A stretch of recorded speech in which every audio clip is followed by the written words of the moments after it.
बिस्मिल्लाहिर्रहमानिर्रहीम। मैं हूं Mohammad Kabbir, union council Kukmang, district Abbottabad से। सामीन, जैसा कि आप जानते हैं कि बल्दियाती इंतखाबात जो कि मोरखा 31 मार्च 2022 को होने जा रहे हैं पीके के मुख्तलिफ डिस्ट्रिक्ट्स में, जिसमें डिस्ट्रिक्ट एबटाबाद में भी ये पोलिंग का सिलसिला 31 मार्च को होने जा रहा है। तो आज मैं आपको वोट कास्ट करने का एक तरीका तफसील से बताना चाहता हूं कि आपने अपना वोट किस तरीके से कास्ट करना है। तो सबसे पहले आपने ये करना है कि अपना ओरिजिनल शनाख्ती कार्ड लेके पोलिंग स्टेशन पे जाना है। और पोलिंग स्टेशन पे जब आप पहुंचेंगे तो आप वहां पे मुख्तलिफ डेस्क लगे होंगे और आपने उस डेस्क पे अपना शनाख्ती कार्ड नंबर पोलिंग ऑफिसर्स को पेश करना है।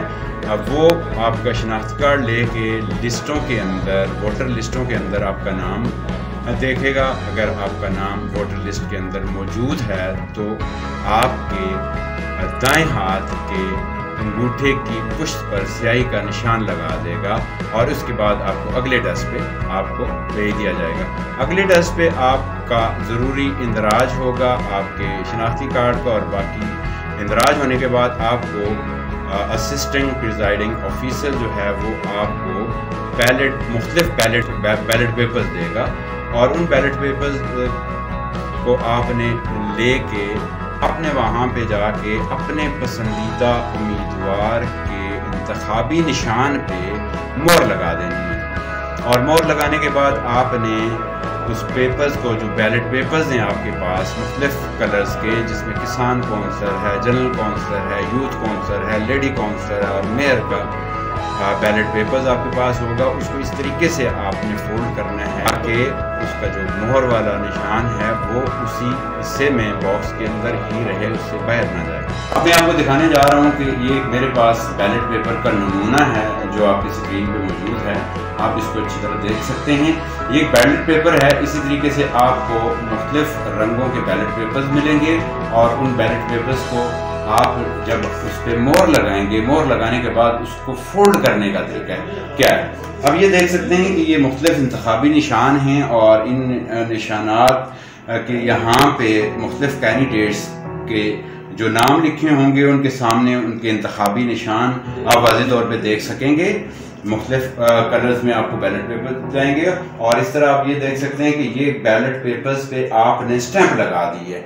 और जब ये स्टैंप लगाएंगे तो इस बैलेट पेपर्स को आपने इस तरीके से फोल्ड करना है, इस तरीके से लंबाई में आपने इसको फोल्ड करना है। ठीक है, आपने इसको इस तरीके से फोल्ड नहीं करना बल्कि आपने इसको इस तरीके से फोल्ड करना है।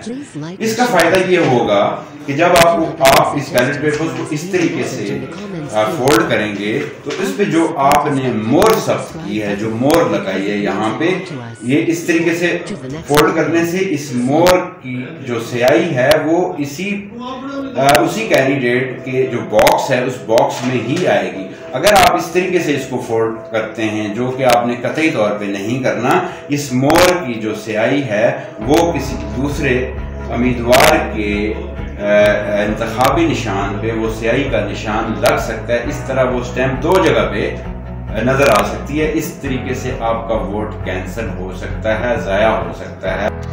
इस तरीके से इस पूरे अमल को आप मुकम्मल करने के बाद अपना जो बैलेट पेपर्स है वो बैलेट बॉक्स के अंदर आपने डाल देना है और इस तरह ये पोलिंग का अमल मुकम्मल हो जाना है। तो सामीन, आपसे दरख्वास्त है कि आप इस वीडियो को न सिर्फ ख़ुद अच्छी तरह समझें बल्कि अपनी फैमिली मेम्बर्स को, अपने दोस्तों को और आपके जितने भी आपके हल्का अहबाब में लोग हैं उनको भी ये बताएं।